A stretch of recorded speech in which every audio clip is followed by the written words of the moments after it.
Welcome, I'm Kinetic Symphony. This is Dave. I hunt down and report on weird and true mysterious stories, from glitches to the supernatural. Case file number 1865, written by sadzanenyama, Nun the Wiser. When I was in my 20s, in the early 1990s, I had a car accident that kept me in the hospital for about a year. It was a Catholic hospital, and most of the nursing staff were nuns. And besides the normal checks, they regularly just stopped in to chat and see how I was doing. Early one morning, there was a knock and this nun came in that I hadn't seen before. Introduced herself as Sister Greta, a member of the nursing staff. She sat on the side of the bed and we spoke for a few minutes. Then she asked if she could say a prayer for me. She held my hand and said a prayer, then wished me well and left. About 5 minutes later, there was another knock and one of the regular sisters came in to say hi.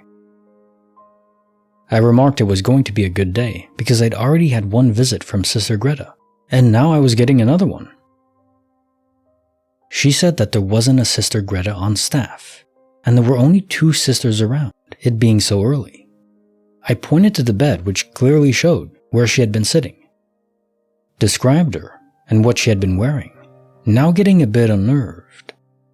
The sister basically shrugged and bustled off. She came back about a half hour later with a book about the hospital's history, showing me a picture of some nuns from the 50s. Their habits, which is a kind of religious clothing, were exactly the same as Sister Greta's that I described. Turns out that patients regularly mentioned talking to nuns in old garb that definitely weren't part of the current staff. I never saw her again or anything similar while I was there. Kinda freaky, but not overly disturbing. I can't really explain it, but I guess it's a sort of ghost story I'm okay with, if that's what it was. I'm not religious by any stretch.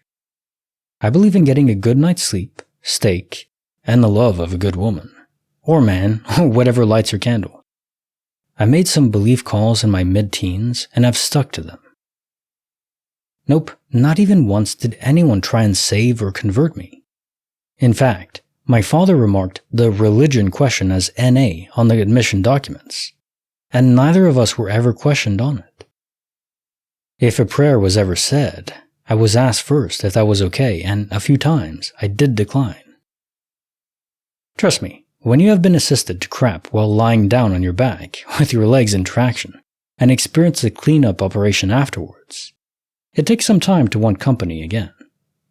The first few weeks I was on meds, morphine and tramadol being the options on the menu, and the docs warned me about dependency, so with the exception of post-surgical relief, it was Panadol, Disprin, and Doxypol, if I remember right. The sisters all lived on the top floor of the hospital, so technically yes, there was someone living in the attic. Could be the nuns have been pranking me? Absolutely.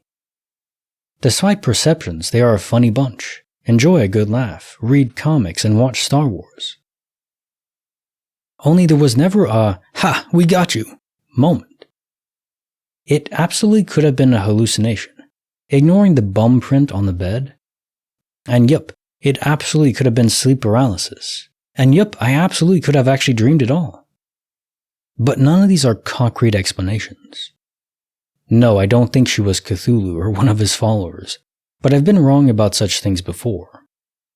I'm originally from, and this happened, in Zimbabwe.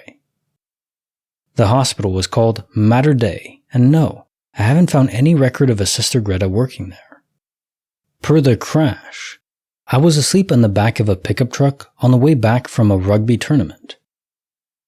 We had a head-on with a drunk driver, and I went through the back of the cab, the windscreen, hit the other car, and ended up in the bush some meters away. Multiple internal injuries, lacerated liver, kidney damage, and collapsed lung, broken bones, ribs, jaw, collarbone, hip, and 3 crushed vertebrae, T12, L1, L2.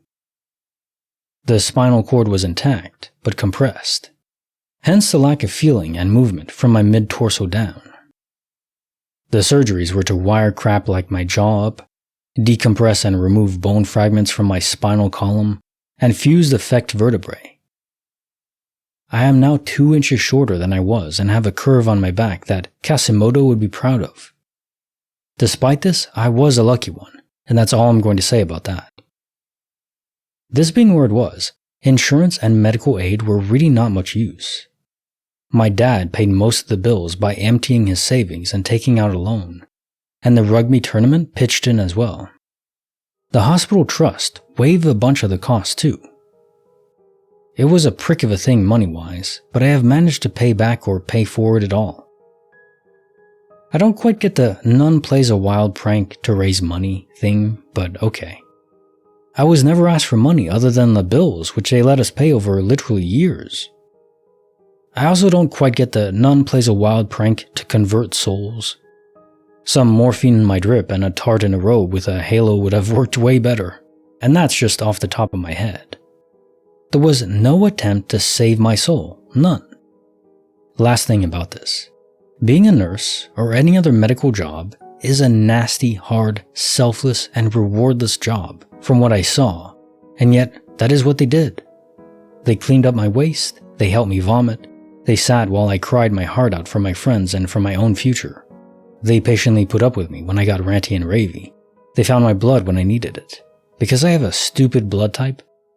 And they never ever told me to pray, count my blessings, thank the saints, or anything like that. They asked their God to help, and then let me lean on them. Way too many of you are worried about some inside knowledge I may have on Cthulhu. I don't, I just accidentally holidayed at Rillier one year, and let's just say the brochures didn't match the experience. Caissons found 1865. Nun the Wiser. Your story was so descriptive. From start to finish, I'm there with you, experiencing every moment. I think the first detail, of course, is the imprint on the bed. You didn't sleep dream it, and then press your hands down to create this bum-shaped imprint. That wouldn't make sense. You're not trying to prank anyone. There was someone that came in to visit you. Could it be a prank? It seems like that isn't the answer, but I could say yes, it's possible. If these nuns were really just having fun, I mean, it's something I would do. I always come back to that. I am a prankster. The key to a good prank, for me at least, is notifying the person after the fact. Wait a little bit, but then tell them, hey, gotcha. There was no other priest. There was no Greta. That was just my friend. We got her to come in for the day and just mess with you because it's a good distraction, kind of fun. Hope it didn't scare you too much, etc., etc. To prank someone like that, and then never tell them that it was a prank? That doesn't seem right. Certainly doesn't seem like what nuns would do, does it? Certainly as you described them, they were there for you. They cleaned you up, they fixed you up, they took care of you. So no, prank, no. And again, it wasn't some religious thing where they were trying to make you believe in the afterlife or something. So was it really just that, the spirit of Greta? A nurse that used to work there, or a nun that used to work there, and just coming to comfort you. It could be as simple as that. That is as good an echo that anything can be, I would say. The most positive form of a spirit, as you can imagine. I've been watching this show, The Haunting of Hill House. I'm only at episode 8, and it is very creepy. It's definitely portraying spirits and ghosts as more malevolent forces, unless there's some twist I don't really realize. I'm not going to say too much else because I don't want to spoil it if you haven't seen it. There's a character that's kind of like me, sort of, at least at the start, and if you haven't seen it, go watch it. It's definitely worth a watch. Reminded of that reading this. Even though it's not a parallel to the story, it's still connected by a bridge, you could say. And the other possibility is you are indeed possessed by some Cthulhu-like monster. Let's hope not. Now time for the joke of the day. I sued an airline when my luggage went missing. I lost my case. Several cases. Like the video, subscribe, hit the bell. Kinetic Symphony signing off.